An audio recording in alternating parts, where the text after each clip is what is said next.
Plus prise de parole pour les filles, on aimerait bien les camarades en soutien. Il me dit, tu veux, vas-y. Eh oui.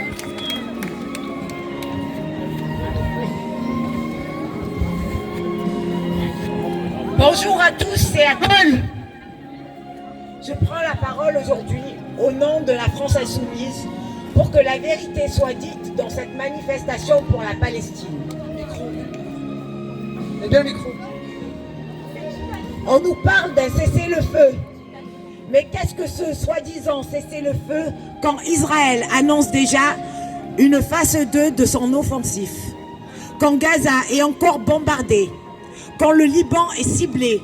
Quand les colonies continuent de s'étendre en Cisjordanie?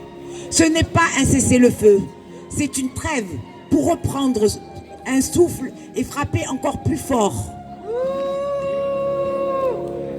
Donald Trump lui-même demande un arrêt immédiat des bombardements israéliens, un armistice.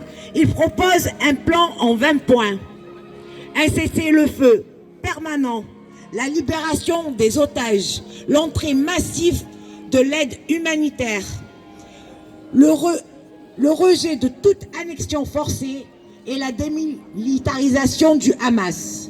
Mais ce plan commence par la même illusion.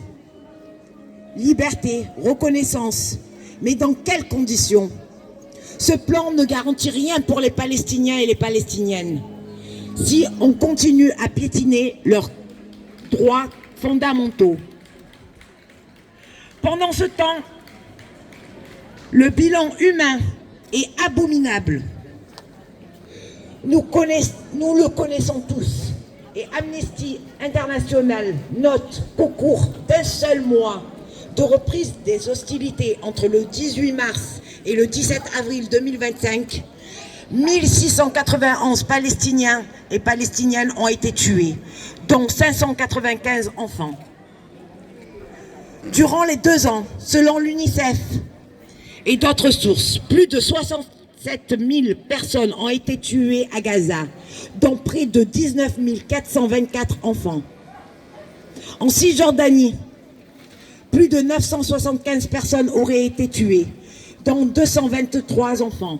Mais ces chiffres sont bien en dessous de la réalité, car ne sont pas comptabilisés les corps sous les gravats, les corps qui ont été brûlés sous les tentes, ou les disparus, ou ceux qui vont arriver à cause de la famine.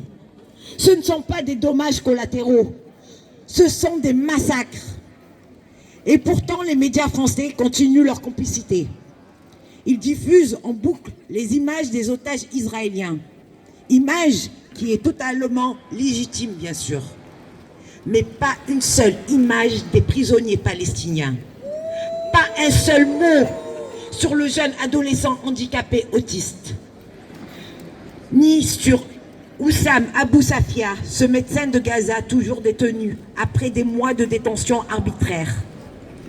Ni sur Marwan Barghouti, toujours enfermé, symbole national que le monde surnomme le Mandela palestinien et que certains voudraient effacer. Ce silence médiatique est un crime de plus. On criminalise la mémoire, on efface les visages et on invisibilise les morts palestiniens. Et que fait la diplomatie française pendant ce temps? Macron parle de reconnaissance palestinienne. Mais la France continue massivement d'exporter des armes vers Israël, soutenant de facto l'agression. Cette attitude est une grande hypocrisie. On ne peut pas reconnaître un État que l'on bombarde et reconnaître un peuple qu'on tue. Nous, à la France insoumise, avec le collectif du cessez-le-feu et la paix juste pour la Palestine, nous exigeons le lever total du blocus de Gaza, la libération immédiate des 500 enfants mineurs prisonniers, ainsi que tous les prisonniers politiques palestiniens, des sanctions internationales contre Israël tant qu'il ne respecte pas le droit international, un vrai plan de paix avec garantie internationale, vérité juste et justice et réparation. Ce soi-disant cessez-le-feu n'est qu'une façade. Ce que nous exigeons, c'est une paix digne, pas une capitulation. La mobilisation internationale continue. 600 000 personnes ont manifesté à Londres samedi dernier avec la coalition Stop the World. On peut citer ce qu'a dit Jeremy Corbyn, député britannique cofondateur d'un nouveau parti. C'est ce mouvement mondial, cette mobilisation planétaire qui a tout changé. Donc, je dirais, c'est à nous dans la rue de faire entendre la voix de la Palestine, de sa souffrance, de résister, pour montrer leur résistance et son espoir. Tant qu'il n'y aura pas une véritable justice, nous serons toujours dans la rue pour la dénoncer et pour la réclamer.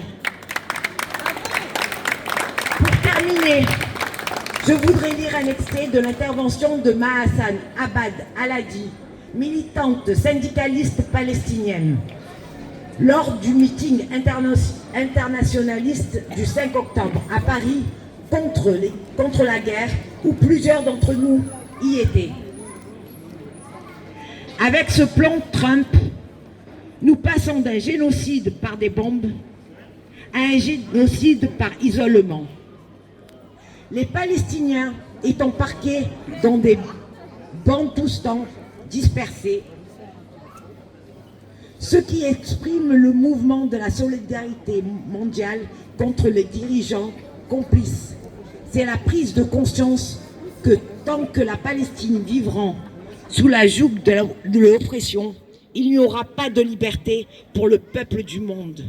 Tout cela renforce notre conviction que la solution d'un seul État démocratique en Palestine, du fleuve à la mer, est la seule qui permette aux Palestiniens et aux Juifs d'Israël de vivre dans la liberté, la justice sociale et la paix, sans persécution, sans racisme et sans ségrégation.